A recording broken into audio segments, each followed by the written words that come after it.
Salut à tous, j'espère que vous allez bien, moi ça va nickel, on se retrouve pour une toute nouvelle vidéo spéciale Ligue des Champions. On va débriefer la demi-finale du premier tour préliminaire face à First Vienne. N'hésitez pas à vous abonner à ma chaîne de YouTube, à lâcher un gros pouce bleu, à me suivre sur ma page Facebook et Instagram qui sont dans la description, et mon compte TikTok aussi qui est dans la description, ainsi qu'activer la petite cloche pour être au courant de mes prochaines vidéos. Sur ce, on y va. Ah oui, par contre j'ai oublié de préciser un petit truc les amis. C'est une vidéo 2 en 1, donc ça veut dire les deux débriefings ensemble dans une seule vidéo. Donc voilà, c'est juste pour vous informer.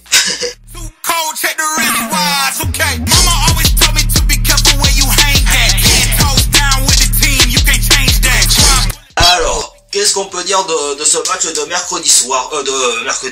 mercredi après-midi, pardon. C'est allé très vite et il n'y avait vraiment pas photo sur cette confrontation. Alors après, je sais pas quel est le réel niveau de cette équipe autrichienne de Vienne. Donc ouais, mais il a fallu attendre 5 minutes de jeu déjà pour voir l'ouverture du score très rapide de Mathilde Bourdieu. Oui bon, je vous avoue que j'ai pas pu voir le but vu que ça a bugué pas mal de fois sur l'ordinateur. Donc j'ai dû me réjouir sur le portable, sur le téléphone portable. Mais bon après je l'ai revu au résumé de la première période. Franchement, bravo quoi. Bravo, c'est notre petit TGV de... Ah non, pas le TGV. Le BGV. Le Bourdieu grande vitesse.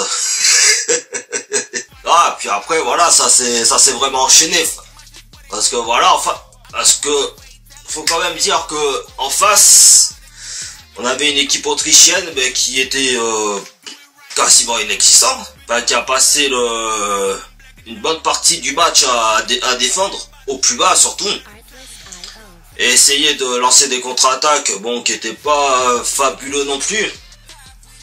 Puis même les approches dans le camp des Parisiennes faisaient très rare, peut-être mis à part sur la fin de la première période, mais encore une fois sans grand danger dans les cages de Chiamaka Nadosi, qui signe officiellement son premier clean sheet. Puis voilà, après, j'avoue que sur la première période, pour moi, le score aurait pu être bien plus lourd que ça, quoi. Avec toutes les occasions que les Parisiennes se sont procurées. Notamment Mathilde Bourdieu qui a failli marquer un doublé vraiment en tout début de match. Donc une frappe trop croisée et une occasion justement après avoir remporté le duel face à la gardienne autrichienne qui n'a pas pu reprendre qui n'a pas pu réajuster son tir à temps avant que le ballon ne sorte de la ligne de sortie de but. Après il y a eu l'occasion de Julie Dufour qui n'a pas assez dosé sa frappe sur son pied droit. Il y a eu Katia Korozec aussi. Mais bon après voilà, hein, comme je dis, c'est des occasions regrettables qui auraient pu alourdir le score à... Allez, peut-être minimum 5-0 si elles étaient un petit peu plus efficaces devant la cage. Mais en tout cas voilà, c'est quand même un très bon score en première période de 3-0. Après c'est vrai que Chiamaka Nadosi, bon malgré que voilà ça a été la meilleure gardienne de la saison dernière, c'est vrai qu'elle a peut-être des fois tendance à trop vouloir jouer avec le feu en fait. C'est-à-dire que dès qu'on récupère la possession du ballon, enfin sur une perte de balle ou une passe en retrait d'une de ses coéquipières, elle attend toujours que l'adversaire vienne lui mettre un peu de pression pour trouver une solution, quoi. Et forcément, les Autrichiennes, elles montraient pas vraiment de grand danger non plus offensivement, mais on sait jamais.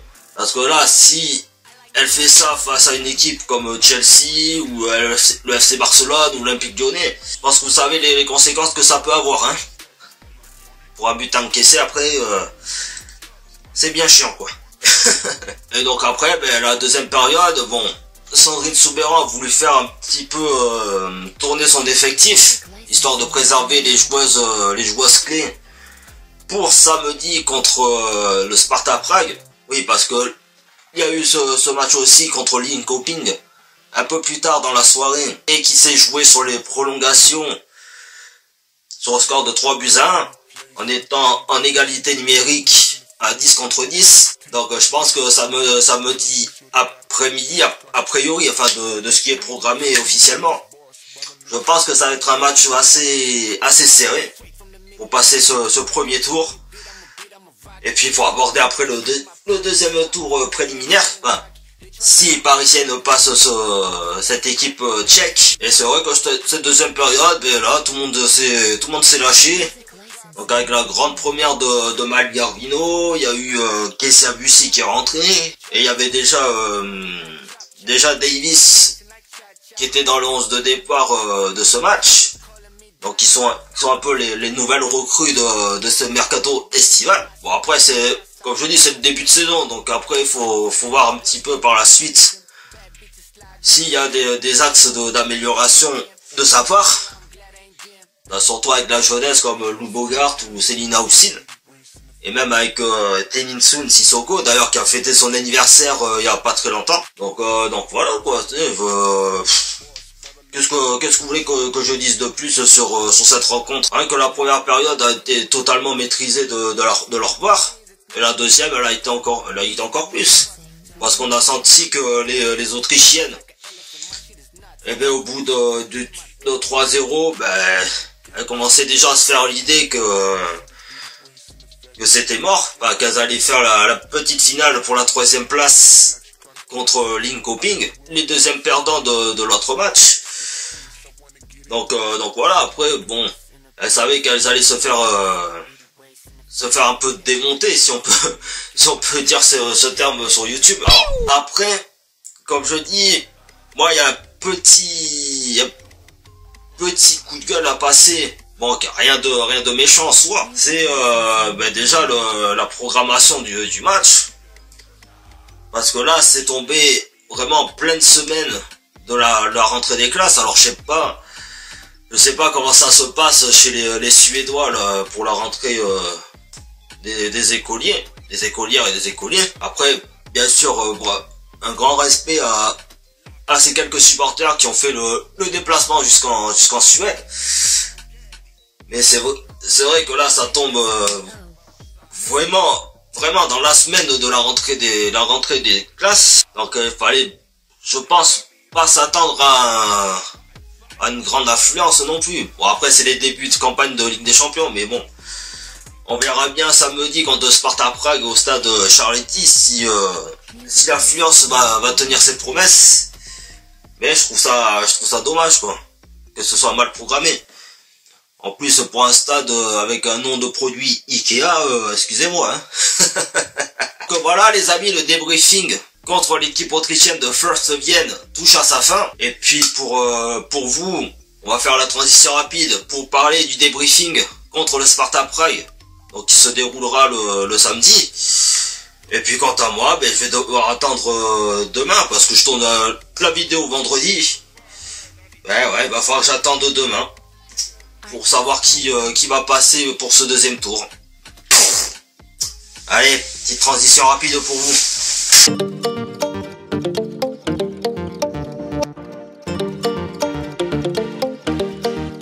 Alors, qu'est-ce qu'on peut retenir de ce match contre le Sparta Prague? Et comme j'avais dit dans une de mes stories Instagram, d'ailleurs je vous invite à me suivre sur mes réseaux sociaux qui sont dans la description, que cette confrontation contre le Sparta Prague, mais ça allait pas être une tâche facile non plus quoi. Parce que certes, contre First Vienne, bon, il s'est passé que, voilà, hein, il y a eu le but express de Mathilde Bourdieu à la 5e minute, et après, voilà, tout s'est enchaîné derrière.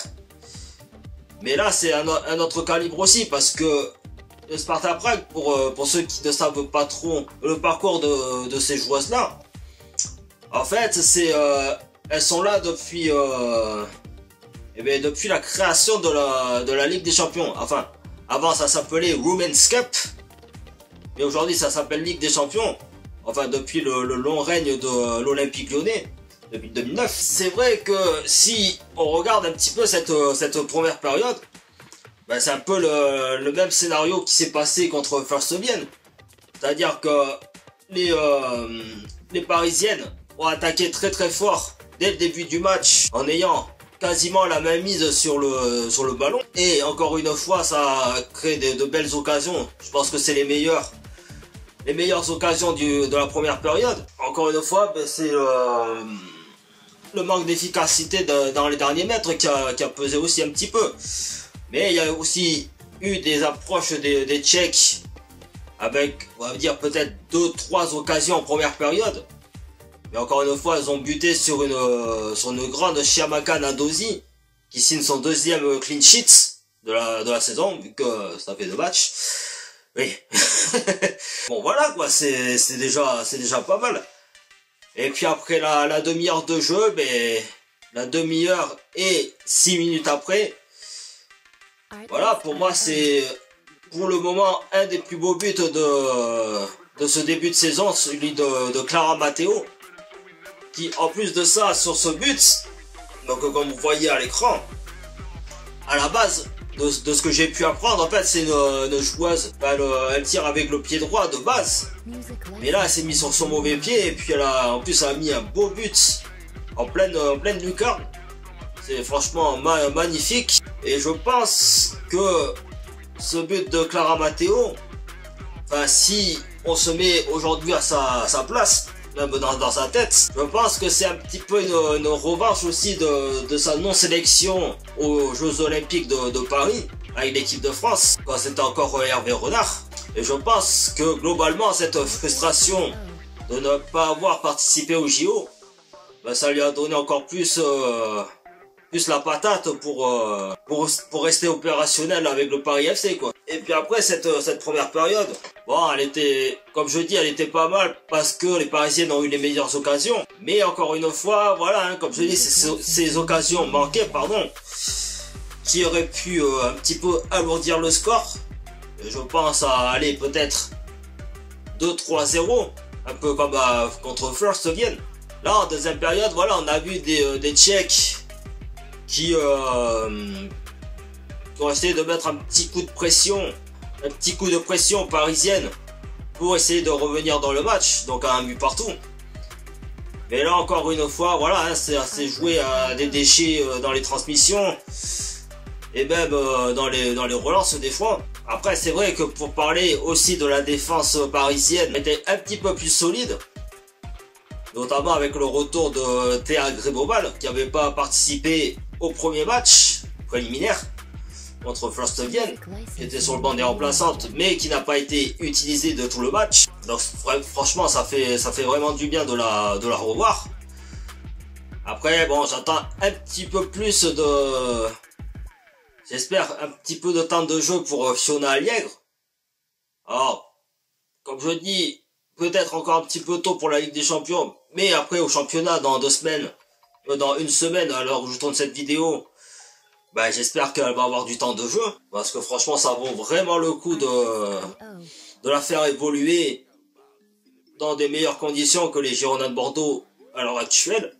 D'ailleurs grosse force aux joueuses et au staff dans cette situation difficile, hein, parce qu'apparemment elles sont interdites de championnats nationaux, donc en gros de perdre le statut professionnel. Donc c'est un vrai coup dur quoi. Donc grosse force aux Bordelaises. Et puis ensuite, d'ailleurs je voulais revenir sur une séquence qui m'a un petit peu déplu dans ce match. Donc ça concerne le carton jaune de Mathilde Bourdieu. Donc voilà, il y a eu malheureusement un petit peu d'indiscipline de la part des Parisiennes à l'arrivée de l'heure de jeu. Donc notamment Mathilde Bourdieu et Théa Grébobal. Alors Mathilde Bourdieu, c'est justement, elle était en situation d'attaque, en situation de filer tout droit dans le but adverse. Sauf que, voilà, comme vous pouvez voir à l'image, il y a une joueuse tchèque donc, qui est revenue sur elle, qui est allée au contact, et que ça a été compté contre Mathilde Bourdieu. Et en fait, moi après je dis les choses franchement, je pense que c'est un peu que d'avoir signalé la faute, c'est un peu sévère, d'avoir un geste d'humeur derrière. Je pense que c'est ça qui a fait que l'arbitre a mis un carton jaune à Mathilde Bourdieu. Parce qu'on sait tous que voilà, Mathilde Bourdieu c'est une joueuse, une très bonne joueuse, une numéro 9 depuis même l'époque de Juvisy. Après, c'est sûr que c'est une fille qui a du caractère, ça on va pas se le cacher non plus. Mais je pense qu'à un moment donné, c'est à elle aussi de gérer sa frustration, quoi. Parce que jusqu'à qu'elle soit remplacée par Kessia Bussy, parce que malheureusement, si elle était encore restée sur le terrain et que elle aurait fait un autre dérapage, c'est-à-dire un geste d'humeur ou un mauvais tacle sur une joueuse, machin, ben je pense que la double sanction aurait été malheureusement logique et un peu bête de sa part, quoi. Donc valait mieux, je pense, qu'elle soit sortie à la place de Kessia Bussy.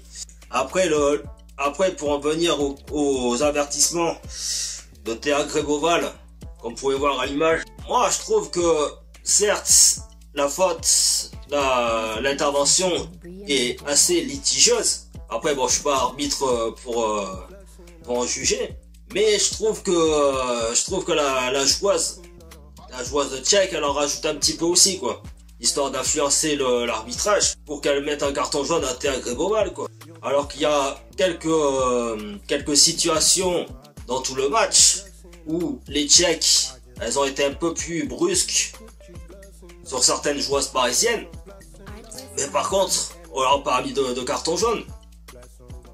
Et franchement, je suis en train de me dire qu'aujourd'hui, on a beau critiquer les arbitres français pour leurs erreurs d'arbitrage, d'interprétation et ainsi de suite, mais les arbitres étrangers et étrangères, ils sont 2 fois pires. C'est pas possible, quoi. Parce que d'ailleurs, ça me rappelle un truc.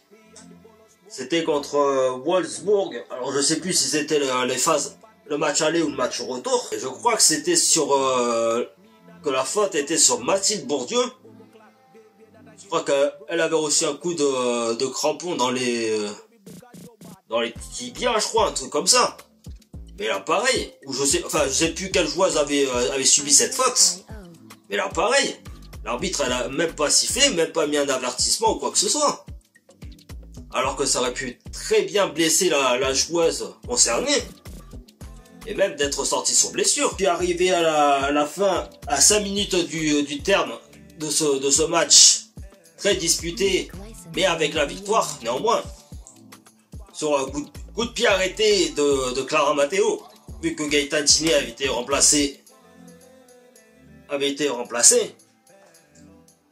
avec la belle tête de la Slovène Katja Korozec, qui fait vraiment du bien. Donc franchement, c'est quand même fabuleux de sa part d'avoir marqué un but qui les a plus délibérés, parce que non seulement à 1-0, mais il y avait encore ça sentait encore le danger malgré tout, parce que les Tchèques ont eu quand même du répondant derrière. Mais encore une fois, Chiamaka Nadosi a été vraiment intraitable dans ses cages. Et puis voilà, honnêtement, ce but de Katja Korozec, ça a délibéré tout le monde. Et de dessiner ce prochain passage au 2e tour préliminaire de la Ligue des Champions.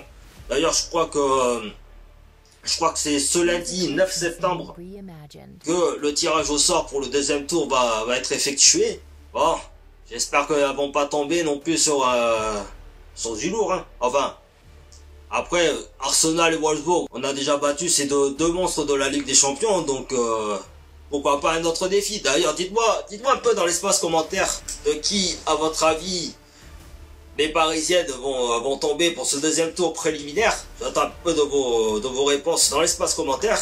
Donc voilà les amis, la vidéo est terminée. J'espère que ça vous aura plu. Si c'est le cas, n'hésitez pas à vous abonner à ma chaîne de YouTube, à lâcher un gros pouce bleu, à me suivre sur ma page Facebook, Instagram et mon compte TikTok qui sont dans la description, et ainsi qu'activer la petite cloche pour être au courant de mes prochaines vidéos. Donc là, je vais peut-être faire une vidéo déjà pour le 2e tour préliminaire, ça c'est sûr et certain. Puis il faut pas oublier qu'il y a le retour du championnat de l'Arkema Première Ligue le 21 septembre à l'extérieur face à l'En-Avant Guingamp.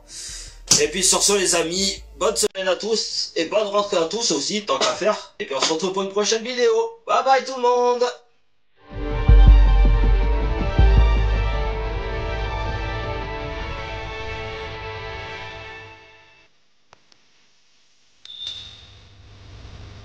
Artlist.io